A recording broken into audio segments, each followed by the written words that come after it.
Welcome back to the channel. Thank you for watching. Today we discuss the disappearance of Mekayla Bali.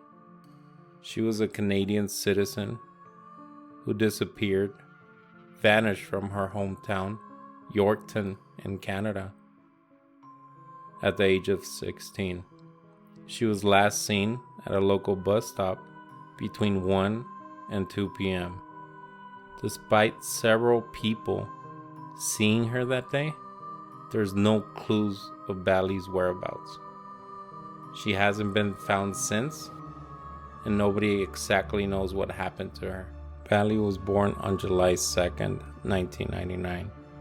She was brought up by her mother, Paula, who worked as a consultant for the Ministry of Social Services as a single mother. Is that her maternal grandfather died on March 2016, only 1 month before she went missing. Her mother described Bali as a shy and quiet girl. She enjoyed playing the violin and participated in the drama club at her high school. She was in 11th grade at the time of her disappearance. Her high school friends described her as a caring person. She had no history of disappearing for any type of extended periods of time.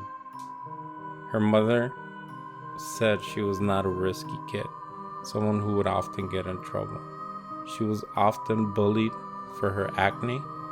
Her mother felt that around the time of her disappearance, she was hitting her stride.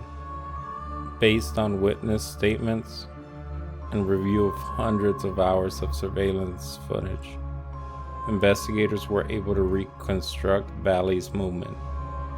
Bali's high school friends told reporters that in the days leading up to her disappearance, she mentioned several places she would visit soon.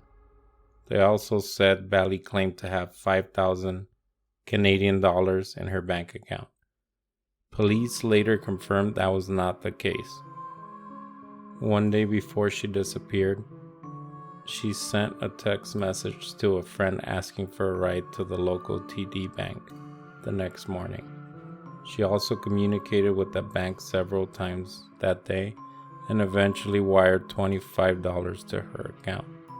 In the evening, she sent messages to several other friends stating that she was unhappy about something and needed help.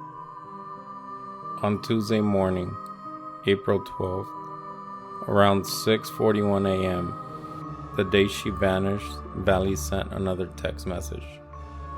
She asked a friend, again, for a ride to the local bank. Her friend refused, saying that the bank wouldn't be open till later. As her regular routine, Bali's grandmother drove her to school. Around 8:10 a.m., CCTV footage shows her putting a binder inside her locker at 8:21 and then leaving the school through the back entrance at 8:30. She was next seen by surveillance cameras walking southwest along the railroad tracks.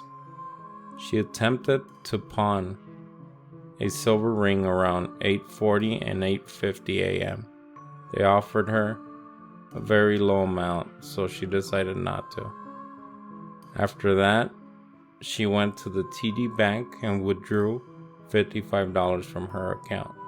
After she left, surveillance footage shows her at 9 a.m. walking east on Broadway Street.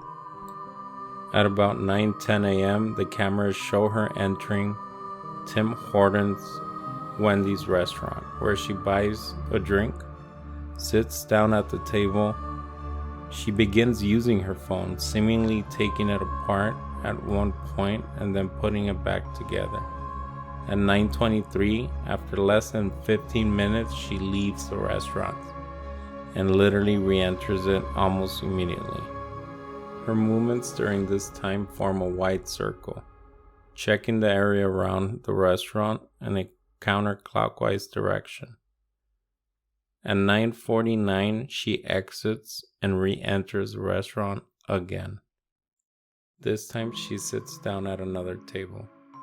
Over the next 20 minutes, she can be seen using her phone repeatedly, sending text messages and what appears to be a lengthy phone call. At 10:12 a.m., she sends a message to a friend saying, "Hey, I need help." But after a couple minutes, she texted her back and said, "Never mind, I figured it out." Minutes later, she can be seen approaching an older lady. She had a short conversation. Police was able to identify the woman who told them Bali asked her for help in renting a hotel room, which she declined. After ending the conversation, Bali uses her telephone again and quickly leaves the restaurant, but this time for good. After Bali left the restaurant, she re-entered her high school to meet with two friends in the school cafeteria. They confirmed that she told them about the plans to take the bus to Regina for a vacation. Cameras show her leaving the school at 12:03 p.m. The next time she was seen was at the Trail Stop restaurant, where she ordered lunch. This restaurant was attached to the bus depot. According to eyewitnesses, she left the restaurant between 1 and 1:45. After that, nobody remembers seeing her again.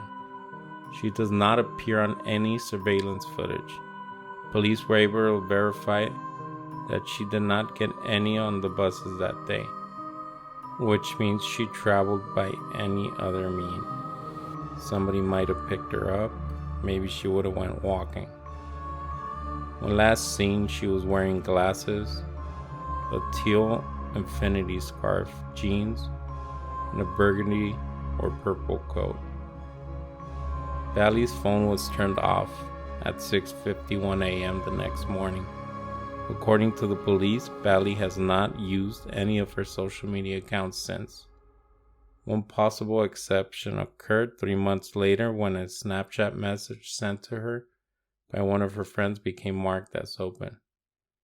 However, it could not be determined if anyone actually viewed it. Police has also confirmed that her bank account has not been used since, and that she does not have a passport with her, which can make it difficult for her to leave the country.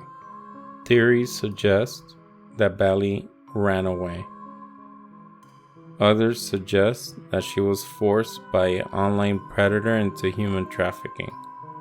She had mentioned on her social media accounts that she was looking for friends because she didn't have any in real life. Maybe somebody took advantage of her and lured her in. To this day, we still don't know what happened. Thank you guys for watching another episode of The Vanished Ones. Don't forget to like and subscribe. Thank you and have a great night.